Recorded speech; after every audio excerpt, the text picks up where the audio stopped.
Welcome, guys, to our part 2, and this is our introduction. So, first and foremost, our trivia for today is McDonald's once made bubblegum flavored broccoli. That's disgusting for me. This is interesting fact will have your taste buds crawling. Unsurprisingly, the attempt to get kids to eat healthier didn't go over well with the child testers, who were confused by the taste. Because who done that broccoli bubblegum flavored? That's like weird, like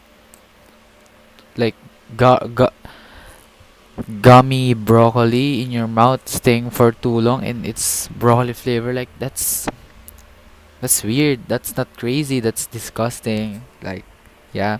So, our agenda for today. All jokes aside, our agenda for today is you'll be able to know to write a narrative, same as in part 1, and knowledge about narrative writing. So, let's get into our first. No, not first. This is our third. The first two is linear and non-linear. It's in the part 1 of the video, and the definitions and examples are there and the importance are there. And now the third one is a quest narrative. So what is a quest narrative? What are some characteristics of a narrative quest? What are some characteristics? Again, yeah. So the characteristics are there are several elements to a quest in storytelling. Typically, there must be a protagonist, the quester, a stated reason to go on a quest, a place to go for the quest, challenges along the journey, and sometimes the real reason for the quest, which is disclosed later on during the journey. What is the first stage of a quest narrative? Stage 1, Departure. During this stage, the hero is preparing for his quest. Stage 2, Initiation. This begins as the hero crosses the first threshold, and it ends as the hero begins the road back. Stage 3, Return. This starts as the hero begins the road back. This stage continues through the end of the story, which is an example of a quest narrative. A quest narrative is one of the oldest and surest ways of telling a story. Yes, the Odyssey is essentially a quest narrative, with Odysseus' journey back to his wife and son, serving as the basis for the quest.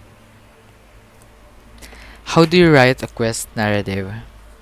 So these are like 4 steps to write a quest narrative.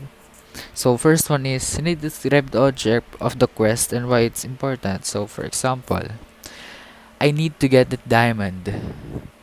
The diamond is important for my life to save my mother. Like that. Number 2, set out on the quest. So, what is the way and the road on how you will initiate the quest? Number 3, describe the journey and the difficulties of achieving it.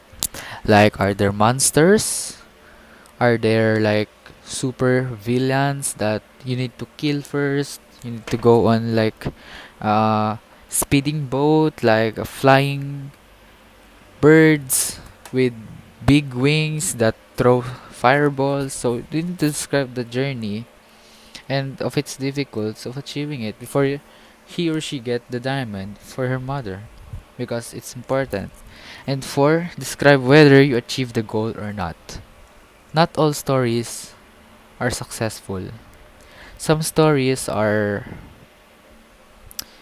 not ending happy, but there's always a lesson. And even though you achieve the goal of the story or not, it becomes the lesson of the story. Okay? So every story has a purpose and what's in it. So because it's a story, it's so called a story, yeah. Next, what does narrative mean in media? Using narrative as a descriptor, narrative media are media that aim to tell a story. Narrative media can involve the passive participation of the audience, such as when watching a film. But narrative media can also include active audience participation through interactive video games or call in radio shows. What is always the real reason for a quest? The real reason for a quest is never involves the stated reason. In fact, more often than not, The quester fails at the stated task. The real reason for a quest is always self-knowledge. So, it's all about self-knowledge. Love yourself, kids. What purpose do quest narratives serve in different societies?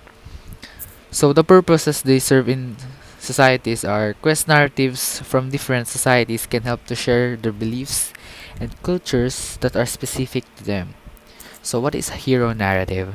It is a narratology and comparative mythology, the hero's journey, or the monomyth. Is the common template of stories that involve a hero who goes on an adventure, is victorious in a decisive crisis, and comes home changed or transformed. It's like when a hero comes like full of like sugats, mga ganon, mga wounds. The hero is full of wounds. When they always come home, they always change. Like they're clean. They're become more stronger. They become more courageous, more decisive, more knowledgeable, more prepared, more ready, things like that. So how do you write a narrative hero's journey? First, create your hero. For example, Super Koholic. That's the name of your hero. Forget all about the traditional implications of the word hero and let your imagination run riot.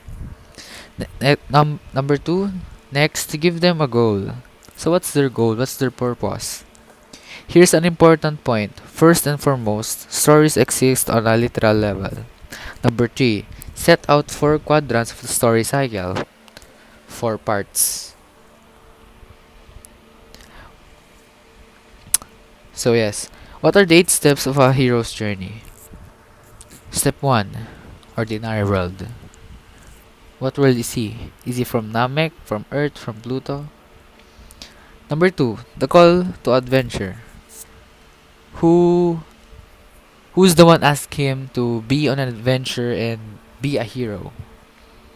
Number 3. Cross the first threshold. Number 4. Trials, friends, and foes. 5. Magical mentor. Or genie, like that. 6. Dragon Slayer. 7. Moment of despair. Despair means like tragedy. So, like, it's the paghihirap, despair, paghihirap, pagkasakit, ganun. And 8. Ultimate treasure. So, what is the goal and how he get the goal and what is that something that he get or he will get, like that. How do you start the hero's journey?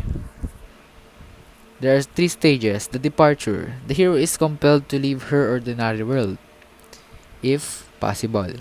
Initiation. The hero crosses into the other world where she faces obstacles. Number 3. Return or ordinary world. Next up is the call to adventure. Next up is refusal of the call. Meeting with the mentor. Crossing the first threshold.